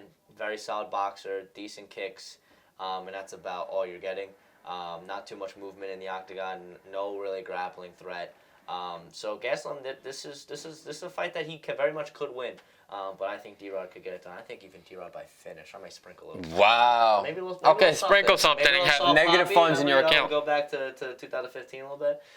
Sprinkle some salt on that, but I may. I like D-Rod in the fight stylistically, just because he's the bigger guy too, so he's gonna have that reach advantage. And then I got Sergey Pavlovich against Alexander Volkov in the co-main event for a heavyweight. I mean, man, that is a banger of a fight. Two guys who are going to stand and trade. That fight's ending early. I think Sergey puts Volkov into a very, very early bedtime. I don't know, man. I don't know. Because Volkov... you know what? What the fuck am I saying? I literally just said... He's tall, but I mean... Sergey's not short. I mean, he's 6'3", and Volkov's 6'7". I mean, 4 inches. And Sergey also has the longest reach in the heavyweight division with 81 inches. So he has the longest reach? Wait. I'm sorry. Robels Despan, or the new guy who fought on 299. We didn't mention him, but... he won his debut in 18 seconds. Shout out him. But he actually has the longest reach. But excluding him... Sergey has the longest reach in the division, so I don't think finding Volkov's chin is going to be a problem at all. Yes. So. But that on paper, I like that fight, and I think that fight makes sense. Volkov's won 3 in a row. I think he's finished either all of them or 2 out of 3 of them. And Pavlovich, man, he's lost twice. Once in his first fight against fucking oh my god. Holy shit! Oh my god. Can you give me a description, dude? I know it's literally. Oh my god! I'm gonna. Right? No, he doesn't fight anymore. Oh my god, it's gonna kill me, bro. He doesn't fight anymore? Junior Dos Santos? Shit, not Junior Dos Santos. Oh my god, I'm actually gonna bug out. How long has he been in the organization? How far are we talking?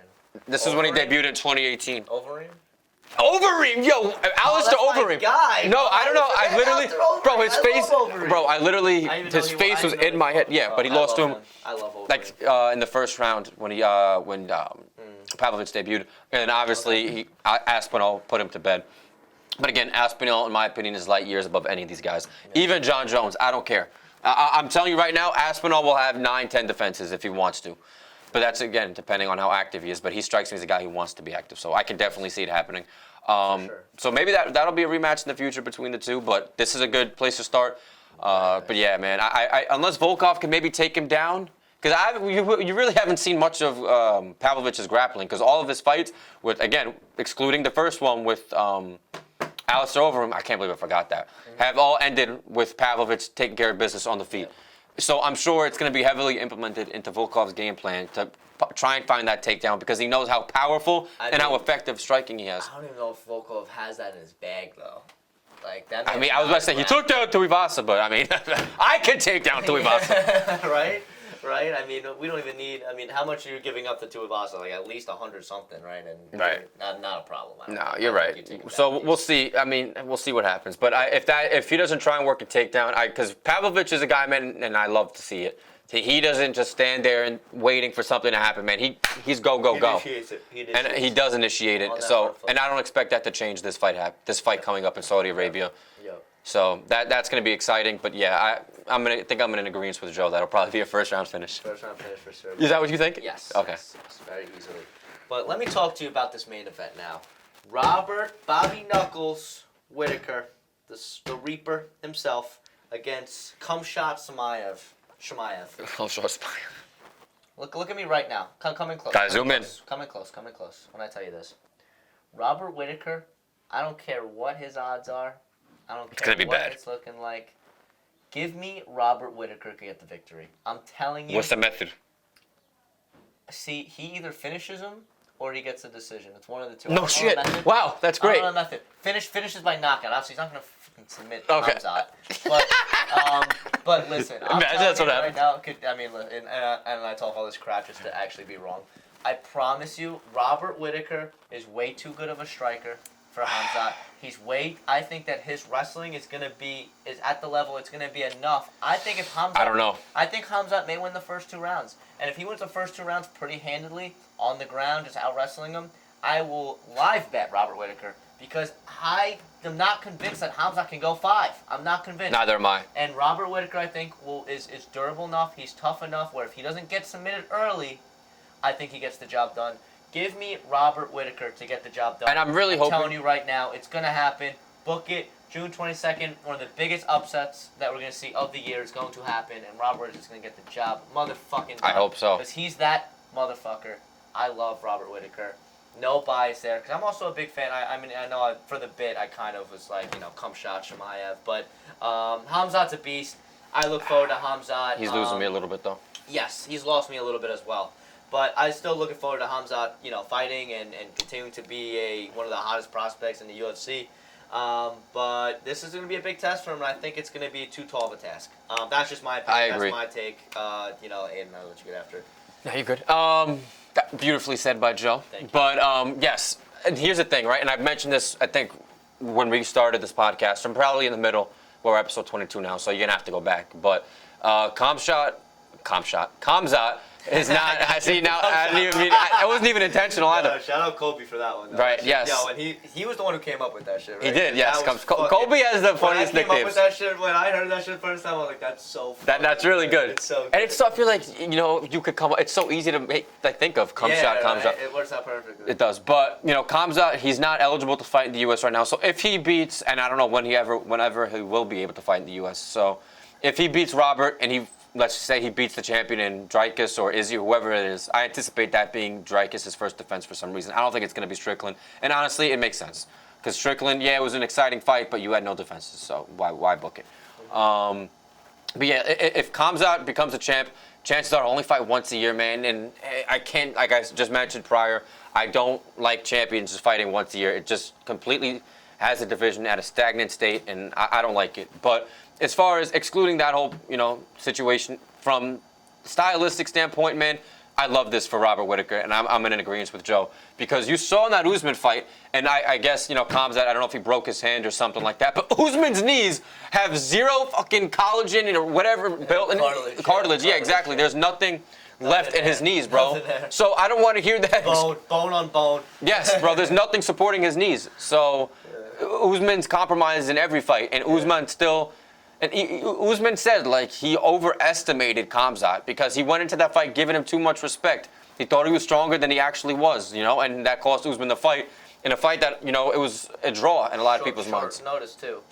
10 days notice in a weight class that he doesn't fight at. Yep. So, I will say that, I will say what Joe said, and if Khamzat wins the first 2 rounds, just dominating on the mat, which I don't see happening.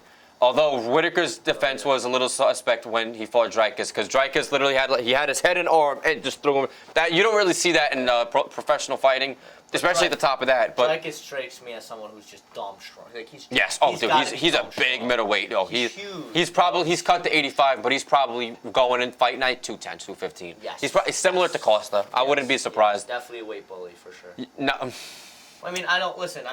I don't say weight bully in a negative term.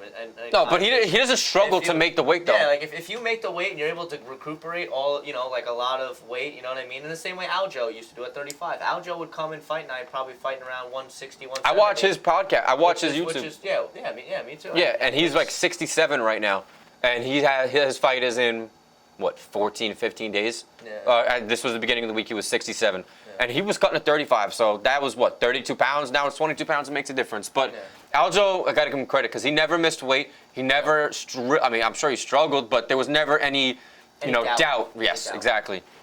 With guys like Khabib, who, there was some speculation that, he didn't make weight a couple times. Actually, I think he had a problem where he pulled out of fights. I don't know exactly. Wait, who are you talking about? Khabib?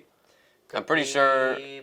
Or he's at a catchweight fight or something. One of the Tony fights, maybe he pulled out for that reason. I don't know, but regardless, Dricus, man, he makes weight like a pro. So if he's a weight bully, then I guess, but he does it with these, and that's his job. So yes. Again, no negative connotation. No, I know. But some people just cut more weight than others. But I don't know, man, with the striking thing, it's tough because Bobby's a good striker, man, but I'm worried about his chin. And in both fights, that was tested. Obviously, Dricus put him to work in that fight. And then that spinning back kick, I mean, granted, there's a lot more power being landed from your leg than your fist. I'll give you that. Especially by a guy like Paulo Costa, who is But it didn't look like a fast kick either. It looked like it was, I mean, it's a spinning back kick, so how quick can it be? But yeah, and also, but that shake, how much force was going right, into I that know. kick. Right, but I guarantee, I don't think it was landed in like the temporal area. If it was landed a little higher up, anybody would get put to sleep. He probably would have actually went to bed. No, on the Wonder Boy. You've seen the Wonder Boy spinning back kick now. Everybody has, right. Like that's on the same vein as that. It probably would have been. Absolutely, but you see the little wobble from Bobby Knuckles and his little shuffle when he's on the verge of getting knocked out. So I'm worried that might happen, but again, I'm gonna be a little optimistic in the fact that Khamzat's striking just is not that good, and I might have to. You know what? I'm gonna have to double down. Give me Bobby Knuckles in that fight. I think he's gonna win decision though. I don't think it's gonna be a finish, but I see a decision. I could see a decision as well. I think that's the more likely avenue. But I mean, I see a vision where Khamzat's just so tired that I think it's more volume that puts him away. You know what I mean? It's more just like he can't stand the feet anymore. He has a shitty shot, and then Whitaker's just on top of him, rains down. And Dana said this is a number one contender fight, so we'll see. And it's very much deservingly so, because in that same vein, the reason it's a number one contender fight is because they're lining up DDP versus Israel Adesanya. Are they? Is that like? I'm pretty sure they're targeting maybe 305. I heard that was. In Miami? Oh, is that going to be Miami? Is 305 going to be in Miami? I mean. That would be sick. That UFC 305 would be in the 305, right? I mean, come on. It's like, come on, UFC. It's right in front of you. Just grab it. Just take it. Just do it. You always have a good rapport with Miami anyway. You've been there a bunch of times. So. It's going to Perth. Really? Australia. So that makes sense. They're bringing to Australia. Why would exactly that makes sense? Caleb Madalena and dude, come on. That's gonna be great. Shavkat hasn't fought this year, right? No, he fought in December. Yeah, that's right. Yeah, that'd be perfect. That's gonna be that card's gonna come together nicely. But with Junior and Justin Toff on the main card. Yeah, right. What were you saying though? You know what card did not come together nicely? 301. UFC 301. Oh gosh. That is disgusting, and that's where we're going next. The main event, Alexander Pantoja versus Steve Erceg. We were just talking about him last time we were on the pod about how he had just won his most recent fight. He looked good doing it, and he was maybe a fight or two away. Scratch that. You're in, sir. Welcome to the big leagues. He's going to be talked about the next few fights. The number 10 ranked that's something you don't see often. Out of Australia, yeah. I don't think I've ever seen that, actually. A guy ranked in the double digits fight the champion. Dan Henderson fought, I think, Michael Bisping, but that was when Henderson had already beat Bisping a while ago. These guys have no history together. Fight, yeah. But that's why he's getting this fight, is because Pantoja's beaten everybody that's contended for the belt in that division already. No one who's really, Albazi, you could say guys are more deserving, but definitely. But they haven't been as active as Steve. So Makaev has been pretty active, but again, if he won in that fight I'm not convinced with Makaev. I was about to say he's in every fight in the UFC in his career. But if he had knocked out Perez, Erceg would not have even been a thought in Dana's mind, I'm sure. Yeah. But, to fight a guy in Perez who hasn't fought in, a year and a half, 2 years, it looked like. And some people thought Perez won the fight, or 29-28, whatever it was. It's not convincing enough. Erceg, but that's the thing, though, with Erceg. Yeah, he knocked out Matt Schnell and Shell in beautiful fashion, but 2 fights before that were both decisions. So, but they were dominant decisions nonetheless. So, it's very, very... It's very rare when you see a guy only 3 fights in fight for the belt. Yes. So, but you know what? I think this can be an exciting fight. The odds are surprising, though. It's not popping up right here on the UFC app, but I think it was. They're always subject to change. But the early odds was like a minus 250 for Pantoja and like a plus 210 for Usyk. I really thought there would have been a bigger discrepancy. That's not that far off, man. I think Usyk got a shot, man. I mean, as good as Pantoja has looked, and I think that he probably wins the fight. I don't think people are, and even Vegas is counting. I got a bad feeling that Usyk's gonna win the fight. Right? Don't you have that? You have that same weird feeling, right? Kind of that, like, I don't know why. I can picture opening up this app in a month and a half, the UFC app, and just seeing Usyk with a strap as the C under his name. I don't know why. I don't really know jack about the guy. Yeah, no, neither do I. Just again, I would be excited. It's really funny you said that because I was thinking the exact same thing. I was like, man, I got a weird feeling for Usyk, but I'm gonna wait till we get close to the fight and I learn more about. So I'll be betting on Usyk, guys. That's what he's saying, pretty much. I mean, yeah, we will both. Right, exactly. But let's keep going to the rest of the fight card because it's not looking pretty. Jose Aldo is back. He's facing Jonathan Martinez. I don't know if I like that though. For Aldo, right? I think Martinez is pretty good. Yeah. I think Martinez is gonna win. Yeah, me too. I'm surprised he's only ranked that low because Martinez. I think this could end up being a bad night for Brazil. And he's just tarnishing. Jose is just tarnishing his legacy. I mean, it's one fight, but yeah, I don't know, man. I mean, maybe he still thinks he's fit to fight. And you know what? He didn't look bad in that Merab fight at all, actually. Yeah. You know, Merab actually, he attempted like 30 takedowns and didn't land one. So. But this is gonna be his 40th fight as a professional. I mean. 41st.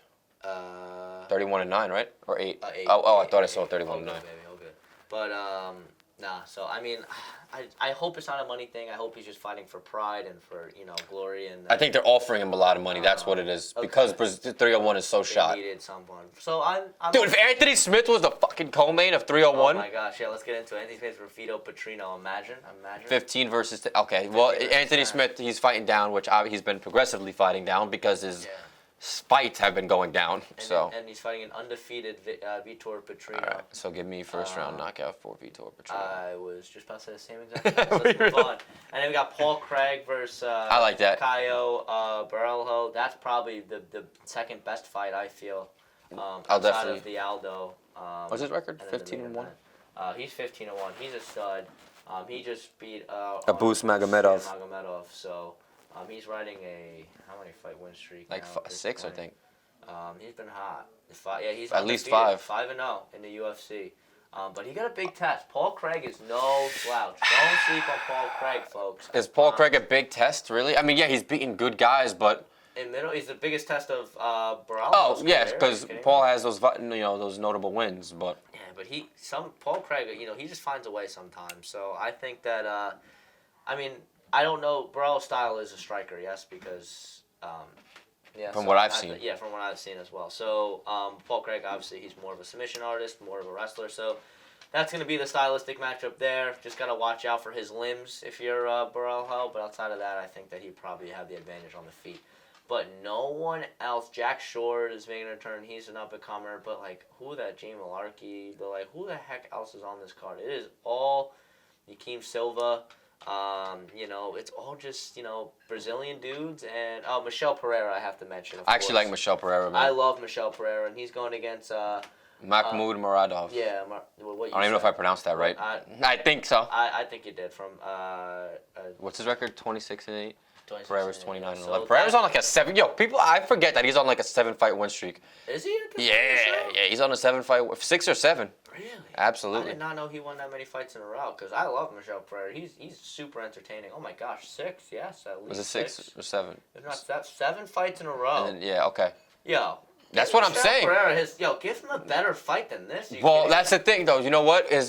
Michel was supposed to fight Wonder Boy. That was a big step up in the rankings, 14 versus 7. But then he didn't make weight. He missed weight by 3 pounds. Yeah. So he looks really good he looks big too at 185, which is expected. Yeah. But he's 2-0 right now at 185. I think both of them are from first round finishes. So if he can finish this guy, I don't even know who's fighting, but if he can get three finishes at 185 in the first round, man, especially because Michel's getting a ranked opponent. Yes, especially since he's already on a 7-fight win streak. And in my opinion, his I started there. Sorry. His English isn't great, and I know I had that whole thing about English, me having a little bit of resentment. Not resentment, but it's hard for me to really love a guy who doesn't speak English in the UFC. Michel's learning, and he's exciting to watch. I really do like Michel Pereira, and I'm hoping that he gets the job done, which I anticipate he will, and fight a ranked opponent, because I think he could do some damage at 185. As long as he's not doing no fucking cartwheels and spinning backflips like he's done before. Because 185, man, you do that, you'll get put to sleep. Absolutely. Funny enough, for far from unanimous today, I have one question in. Is UFC 301 the worst card in this past decade? Oh, my knowledge isn't that far back, so I'm sure there's something worse. But from what I've seen, but from honestly on the surface, I'm down to just say yes. I don't even know unless there's some modifications and they add a fight. It's not finalized yet. There's nothing. You can't sell me on a flyweight title bout being your main event against a guy. I like Pantoja too, and he's had some entertaining bouts against a guy in Steve Erceg that I don't even know. And then your co-main is going to be a washed Jose Aldo against. Well, let's not say washed just yet. He's on the back. He's on the back end of his career. Yeah, you're right. No, maybe I'm just being optimistic, but you're right. Yeah. But this definitely is not worse than 289 Nunez versus. Yeah. But 299 Nunez versus you think? I think Nunez versus whatchamacallit. Who did she fight? Aldana was worse, just because it was that. Arman, and after that, nothing was good. But I mean, at least Arman was giving you something. So that I think we're very clear that it's not, maybe it's not the worst of the last decade, but I just had to say it. And also, I wanted to mention that a little shout out to us. I looked up worst UFC card of 2023. Maybe there was a list or something. They didn't have a list, but MMA on the Island, far from unanimous, popped up as like one of the 6 searches. Isn't that pretty sick? I'm not gonna lie. I need you to take a peek at that. Get the fuck out of here. So you look up worst UFC card 2023. 1, 2, 3, 4, 5, and then 6th is our video of far from unanimous worst UFC fight night. Shit is horrible. Yeah, it's bad. That's awesome. That's so sick. That's awesome, man. Right? That's fucking. On that, baby. Yes, sir. Hey, man, you know what though? Real quick, I'm gonna give Joe all this credit because you know what? I love talking to Joe. No, I am. I love talking fights with Joe. You know, we have it in my parents' basement, and it's awesome. And I'm always in good spirits when I'm doing this with Joe. But you know what? There's countless hours behind the scenes where Joe is putting in the editing work. Mind you, and I'm not glazing. I'm just stating facts. He's a full-time student. He works like me, but he's putting a lot of effort into editing. So you know, I'm really appreciative when you guys tune in to not just watch me, but watch Joe. Yeah, man. You know, man. So I'm more than thankful for Joe. Listen, I need my fellow colleague in terms of a big fight fan because. Just to give some context. I will say I know more than the average fan, so I'll give myself credit there. And all the behind the scene work. I wanna the last couple minutes of the show. I wanna mention this because we're wrapping up here now. After we talk, we'll talk about the upcoming fight card. But I just want to get this off where me and Aiden, when we were in he obviously moved to our town, Lyndhurst. In middle school it was, right? No, I started high school here. Yeah, started high school. So it was very much beginning of high school, and we knew each other. We were like, mutual friends. I'd say, like acquaintances. But now, because of this beautiful sport, it's brought us together. Yo, I love this guy. And he's one of my best friends. So, that's my likewise. So yeah, we played football together the first 2 years, man. My guy was a starting RB1, bro, and me on safety, I was a little retarded. Fucking running out of bounds like I was an idiot. Athletic. But I couldn't put 2 and 2 together. Exactly, that's why I devoted, my time to wrestling. You took your talents elsewhere. Right. So but it's all good though, man. I have to, you have to give you your appreciation. I had to give it right back. Nah, stop. But let's go into this upcoming fight card before we wrap up here. And it is in Atlantic City. It was one that, man, if I just planned it out a little earlier. We were contemplating on going. Me and Nate were thinking of making it just a quick little trip, but obviously we're still, as you mentioned, we're still students. We're still working part-time jobs. Right. 2, 3 days, 4, 5 days. Unless I could sneak in, so right. It's tough. So schmooze the security. Unfortunately, I don't think I'm going to be able to make it, but I mean, it's going to be a dope fight. I'm going to watch it though. I wanted to make it, of course. You got Nate Landier on the fight card. Billy Aljo. A lot of good guys. Oh, we fighting this week. Nurlston, the guy. He looks like he's from 300 BC. Right there, Ruzibedov. Yeah, Ruzibedov. Yeah, he's in there from Uzbekistan. Oh. But let's go through the top 3 fights and preview them. And let's start with the All-American Long Island native himself, first Long Island champion, Chris Weidman against Bruno Silva. He comes in as a big underdog. Chris Weidman at plus. It's not huge, but for these standards, a former champion versus a guy who's never really been a a top contender. Pretty significant odds in plus 225 to minus 278. And after seeing Chris Weidman fight last, I know he got the job done, but I mean, I don't know how I like. Or no, he did not. Who did he lose to? Brad Tavares. Brad Tavares. And it was not close. It was not close? No, It was 30-27 all around. Okay. I don't know. When did he win last? I feel like it was, I don't know. It was maybe Uriah Hall. And I'm just throwing that name out there. No, Uriah Hall was when he snapped his leg. No, that was his. No, he didn't snap his. Oh, you're right. Oh no, so he had the fight against Brad Tavares. The only time we've seen him, and he hasn't won since he beat Akhmedov back in 2020. So I'm tweaking there. I forgot that Tavares fight, but now it's starting to come back to me, and yeah, it was not pretty. And Tavares isn't an elite guy anymore, or not even ever. He was in the rankings at some point, though. He's not very good. So I think for Chris Weidman, man, I don't like his odds here, especially against a guy in Silva who I think's decently well rounded. I mean, I don't know because Weidman's game plan's obviously going to be the grappling at this point. I don't think that he's his boxing and kickboxing was just kind of. He's 41 or 40 years old. Man. Weidman, you got to hang it up, bud. He does. So I'm looking forward to hopefully Weidman coming out looking better. But if he looks like more of the same, he needs to retire. Because he's also a guy. He suffers with a lot of knee issues. He can't run anymore. I think he tore his ACL, or he did something. All these guys say they tear their ACLs. Yeah. But something happened. His knee was severely compromised when he fought Tavares.